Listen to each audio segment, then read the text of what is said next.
Entrepreneurship சப்ஜெக்ட்ல இன்னைக்கு நம்ம பார்க்க போற topic classification of business enterprise. Business என்டர்பிரைஸ எந்த அடிப்படையில பிரிக்கலாம் அப்படின்னா 2 வகையில பிரிக்கலாம். ஒண்ணு, நம்மளோட பிசினஸ் என்டர்பிரைசஸ்ல எவ்வளவு எம்ப்ளாயிஸ் வேலை செய்யறாங்க அதன் அடிப்படையில பிரிக்கலாம். முதல்ல நம்ம பார்க்க போறது மைக்ரோ என்டர்பிரைஸ். மைக்ரோ என்டர்பிரைஸ்ல குறைஞ்சது 10 மெம்பர்ஸ்க்கு கீழே அவங்க நம்ம கிட்ட வேலை செய்யறவங்களா இருப்பாங்க.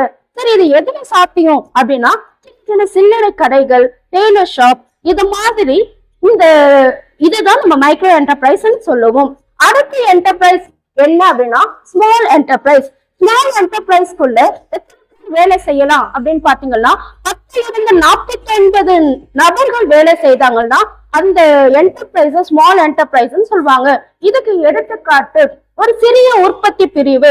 என்னுடைய இடத்திலேயே ஏதோ ஒண்ணு ஒரு என்டர்பிரைஸ்ல ஒரு உற்பத்தி செய்யறேன்னா அது சிறிய உற்பத்தி பிரிவு, அது ஸ்மால் என்டர்பிரைஸ்ல சேரும்.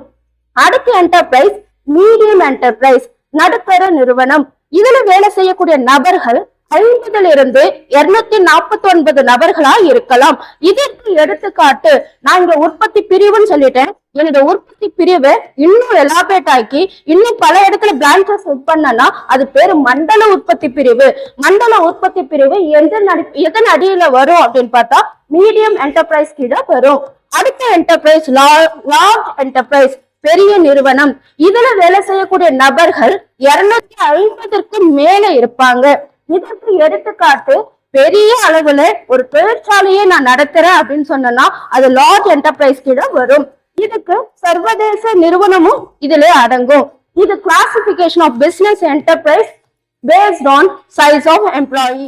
அடுத்து classification of business enterprise according to or based on capital. Capital என்றது நான் எதுல போடுறது, கேபிட்டல் என்ன அப்படின்னு பாத்தீங்கன்னா நான் போடக்கூடிய முதலீடு தான் இதுல கேபிட்டல். நான் எதுல முதலீடு செய்யறேன் அப்படின்னா என்னுடைய என்டர்பிரைஸ் பிசினஸ்ல பிளான்ட்ல முதலீடு செய்யலாம், இல்லைன்னா நான் பயன்படுத்துற இயந்திரங்கள்ல மூலதனம் போடலாம். இந்த மூலதனம் போடுறதன் மூலமா இந்த ஒவ்வொரு என்டர்பிரைஸ்க்கும் எவ்வளவு என்றதுதான் இங்க பிரிக்க போறோம். மைக்ரோ என்டர்பிரைஸ்ல என்னுடைய மூலதனம் 1 கோடி வரை இருக்கலாம். அடுத்து ஸ்மால் என்டர்பிரைஸ்ல என்னோட மூலதனம் 10 கோடி வரை இருக்கும். அடுத்து மீடியம் என்டர்பிரைஸ்ல என்னோட மூலதனம் 50 கோடி வரை இருக்கும். என்னுடைய மூலதனம் என்னுடைய பிசினஸ்ல 50 கோடிக்கு மேல போச்சுன்னா என்னுடைய பிசினஸ் என்டர்பிரைஸ் ஒரு லார்ஜ் என்டர்பிரைஸ்.